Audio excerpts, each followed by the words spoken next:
নমস্কার বন্ধুরা, আমার ইউটিউব চ্যানেলে আপনাদের সকলকে স্বাগত। আজকে আমি বানাবো রবিবার স্পেশাল দই চিকেন রেসিপি। তার জন্য আমি এখানে নিয়েছি 1 কিলো চিকেন। আমি সব ধরনের চিকেন পিসটাই ব্যবহার করেছি, এখানে আলাদা কিছু করে রাখিনি। আমি এখানে 1 চামচ লেবুর রস দিলাম। লেবুর রসের বদলে ভিনিগারও ব্যবহার করতে পারেন। আর এখানে দিয়ে দিলাম 1 চামচ আদা রসুন বাটা আর হাফ চামচ গোলমরিচের গুঁড়ো আর স্বাদ অনুযায়ী অল্প একটু নুন দিয়ে সম্পূর্ণটা আমি ভালো করে ম্যারিনেট করে নেব। ম্যারিনেট করে আমি এটাকে আধ ঘন্টার জন্য রেস্টে রেখে দেবো। এবার দইটাকে আমি একটুখানি স্পেশাল বানিয়ে নেব। তার জন্য আমি এখানে 1 কিলো চিকেনের জন্য আমি এখানে 150 গ্রাম দই ব্যবহার করেছি। আর এখানে 5-6টা কাজু বাদাম দিয়েছি, আর একটু জয়িত্রী আর একটু জায়ফল একটুখানি গ্রেট করে নেব, জাস্ট একটু, বেশি দিলে কিন্তু তেতো হয়ে যাবে। এতে এই মশলাটা দিয়ে বানালে দইটা কিন্তু খুব টেস্টি হবে।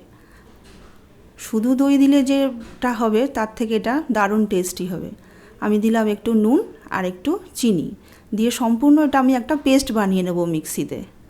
আমার পেস্টটা সম্পূর্ণ রেডি হয়ে গেছে।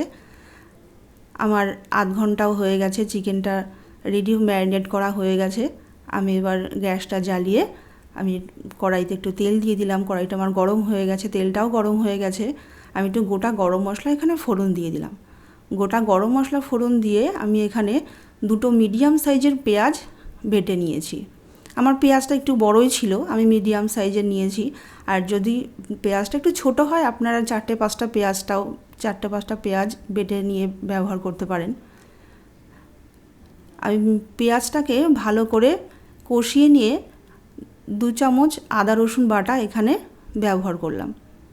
আর ঝালের জন্য দিয়ে দিলাম কাঁচা লঙ্কা। ঝালটা আপনাদের পরিমাণ অনুযায়ী দেবেন, যে যেরকম ঝাল পছন্দ করেন। এই সব কিছু দিয়ে আমি ভালো করে কষিয়ে নেব। একটু টাইম নিয়ে কষাবো। আর আমি কিন্তু গ্যাসটা একদম মিডিয়াম করেই রেখেছি, আঁচটা খুব জোরে বাড়াইনি, তাহলে মশলাটা পুড়ে যেতে পারে।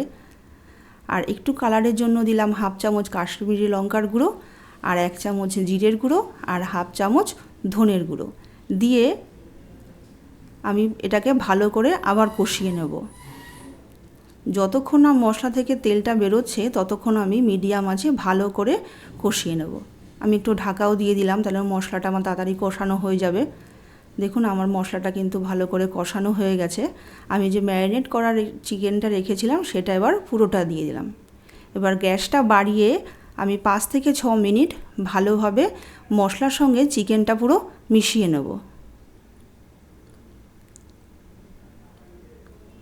আমরা তো সবসময় চিকেনের ঝোল খাই, কিন্তু এটা একটু নতুনত্ব বানিয়ে আপনারা দেখবেন বন্ধুরা, খুব ভালো লাগবে খেতে। আর আমাকে কিন্তু কমেন্টে জানাতে ভুলবেন না যে আপনাদের এই চিকেনের রেসিপিটা কেমন লাগলো। এতে আমি আলু ব্যবহার করিনি, আপনারা যদি চান তো ছোটো ছোটো করে আলু ভেজে এটাওতে ব্যবহার করতে পারেন। আমি যে দইটা রেডি করে রেখেছিলাম সেই দইটা আমি এর মধ্যে দিয়ে দিলাম।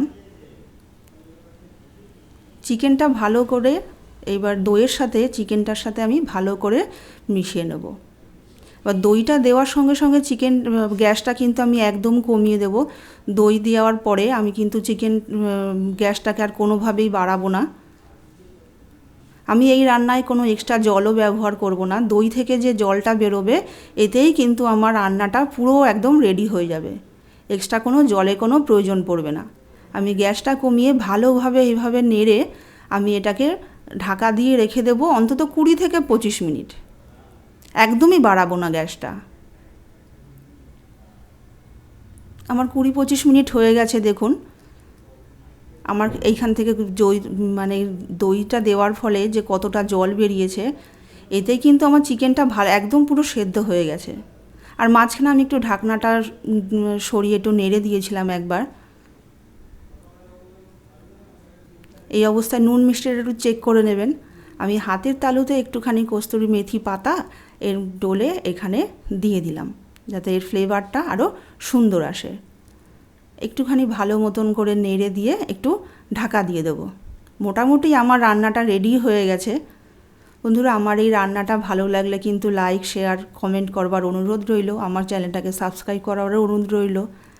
আমাকে কিন্তু কমেন্টে জানাবেন যে আপনারা এই চিকেনটা কেমন লাগলো। আমার রান্নাটা মোটামুটি রেডি। আমি একটু গ্যাসটা কমিয়ে 2-3 মিনিটের জন্য ঢাকা দিয়ে রেখে দেবো। এবার নামানো শেষে একটুখানি গরম মশলা দিয়ে দেবো। গরম মশলা দিয়ে ঢাকা দিয়ে দেবো। আমার চিকেনটা কিন্তু সার্ভ করবার জন্য সম্পূর্ণ রেডি। একটু নেড়ে দিলাম। চিকেনটা দেখলেই বুঝতে পারছেন যে কত একটা লোভনীয় চিকেনটা তৈরি হয়েছে। আমি কিন্তু এখানে কোনো জল ব্যবহার করিনি। আমার চিকেনটা কিন্তু সম্পূর্ণ রেডি। বন্ধুরা, আমার রান্নাটা যদি ভালো লেগে থাকে চ্যানেলটাকে লাইক করবেন, শেয়ার করবেন এবং কমেন্টে জানাতে কিন্তু ভুলবেন না।